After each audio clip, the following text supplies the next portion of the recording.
कुंभमेळ्याच्या पार्श्वभूमीवर नाशिकच्या तपोवनातील वृक्षतोडीला होणारा विरोध आता दिवसेंदिवस वाढत चाललाय। वृक्षतोडीला विरोध करत तपोवनात अनेक आंदोलनं सुरू आहेत।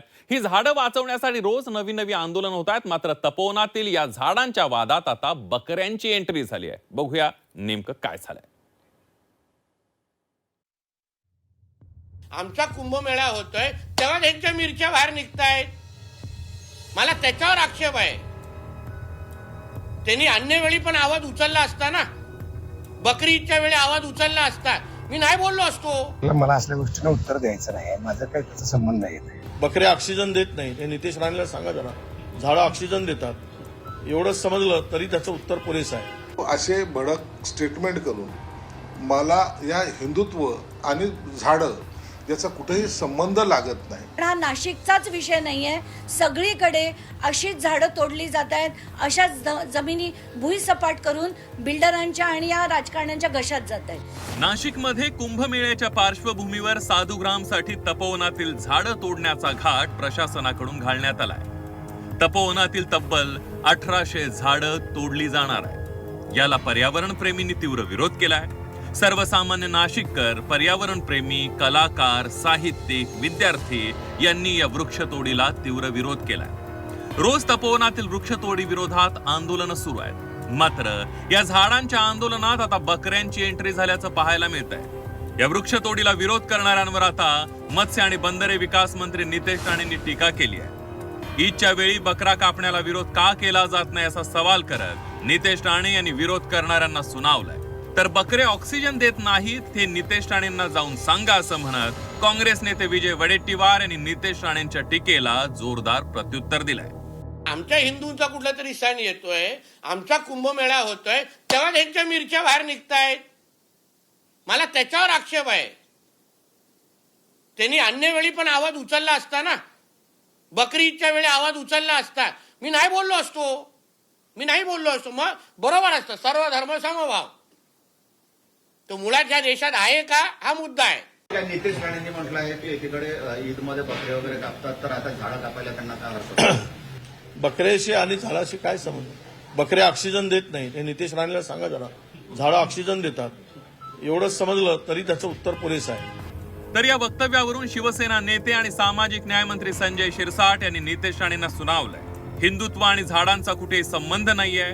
नितेश राणेंनी अशी वक्तव्य करून वातावरण बिघडवू नये असा सल्ला शिरसाट यांनी राणेंना दिलाय। नितेश राणेंनी जे काही वक्तव्य केले कदाचित त्याचं ते वैयक्तिक मत असावं, परंतु असे भडक स्टेटमेंट करून मला या हिंदुत्व आणि झाडं याचा कुठेही संबंध लागत नाही। म्हणून आपण कोणती भूमिका मांडतोय? हिंदुत्वाची मांडतायत का पर्यावरणाची मांडतायत? आपण झाडांच्या संरक्षणासाठी हा लढा उभारलाय, त्यामुळे असल्या टीकेला मला उत्तर द्यायचं नाही असं म्हणत अभिनेते सयाजी शिंदे यांनी मंत्री नितेश राणेंनी केलेल्या टीकेला उत्तर देणं टाळलंय। नितेश राणेंनी तपोवन मधल्या वृक्ष जी तोड होते त्याची चिंता करणाऱ्या पर्यावरणवादी ज्यांनी कधीच बकरीच्या ह्याला विरोध केला नाही तेव्हा ते गप्प बसले, त्यावेळेस त्यांना सर्व धर्म समभाव का दिसला नाही असा तुम्हाला विचारलं? काय विचारलं? मला नाही, त्यांनी सोशल मीडियावर विचारलं, मला असल्या गोष्टींना उत्तर द्यायचं नाही, माझं काही त्याचा संबंध नाही। तपोवनच्या वृक्षतोडीच्या या वादात आता सामाजिक कार्यकर्त्या अंजली दमानिया यांनीही उडी घेतली आहे। पैशांचे हाव नाशिककर खपवून घेणार नाहीत अशी प्रतिक्रिया दमानियांनी दिली आहे। तसंच महाराष्ट्रातल्या जनतेने नाशिककरांच्या पाठीशी उभं राहावं असं आवाहन दमानिया यांनी केलंय। नाशिकची जी जनता लढतीये ती तपोवनासाठी लढतीये, तिथल्या झाडांसाठी लढतीये। आणि मला खरंच म्हणजे ती जी दृश्य बघितली की छोटी छोटी मुलं त्या झाडाला पकडून उभी आहेत, तरी सुद्धा या लोकांना फक्त पैशाची जी हाव सुटली आहे ती बिलकुल नाशिककर खपून घेणार नाही। आणि ताकदीने महाराष्ट्रातल्या सगळ्या जनतेने तिथे पाठीशी उभं राहायला पाहिजे, कारण हा नाशिकचाच विषय नाहीये। सगळीकडे अशीच झाडं तोडली जात आहेत। अशाच जमिनी भुईसपाट करून बिल्डरांच्या आणि या राजकारण्यांच्या घशात जात आहेत। आधीही कुंभमेळे झाले तर त्यावेळेला झाडं तोडली गेली नाहीत, त्यामुळे आता एकही झाड तोडायला नको असं म्हणत ठाकरेंच्या शिवसेनेच्या नेत्या किशोरी पेडणेकर यांनी तपोवनातील वृक्षतोडीला विरोध केला। याच्या आधी जेव्हा कुंभमेळा आला तेव्हा कसं केलं होतं? तेव्हा झाडं बिडं तोडली होती का? तर नाही। आज पण तशाच पद्धतीने करा। झाडांचे जे डेरे आहेत त्या डेऱ्याने एक करा, त्याच्यावर करून ती पर्णकुटी बांधा. त्यांनाही आवडेल, कारण निसर्गाच्या सानिध्यात.